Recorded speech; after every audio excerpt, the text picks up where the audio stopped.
ఈ చిన్నారులను చూడండి, చక్కని యూనిఫామ్తో మెరుగైన క్రమశిక్షణతో ఆకట్టుకుంటున్నారు కదూ.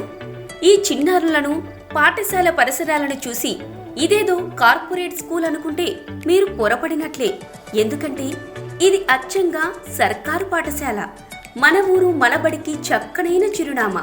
ఇవన్నీ వింటుంటే ఈ పాఠశాల గురించి తెలుసుకోవాలనిపిస్తుందా? అయితే మీరు జగిత్యాల జిల్లా మేడిపల్లి మండలం తొంపర్రావుపేటకు రావాల్సిందే. ఇక్కడి ప్రభుత్వ ప్రాథమిక పాఠశాలను చూడగానే మీకు ఆశ్చర్యం కలగక మానదు. ఏ ఊర్లో చూసినా ప్రైవేటు పాఠశాలకు వెళ్లాలని చిన్నారులు తహతహలాడుతుంటారు.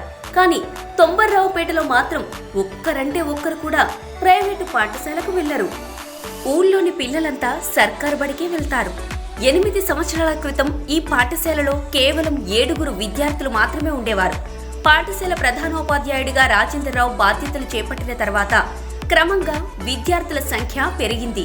దాంతోపాటు ప్రైవేటు పాఠశాలకు విద్యార్థులు వెళ్లడం మానేశారు. అలా 8 ఏళ్లు గడిచాయి.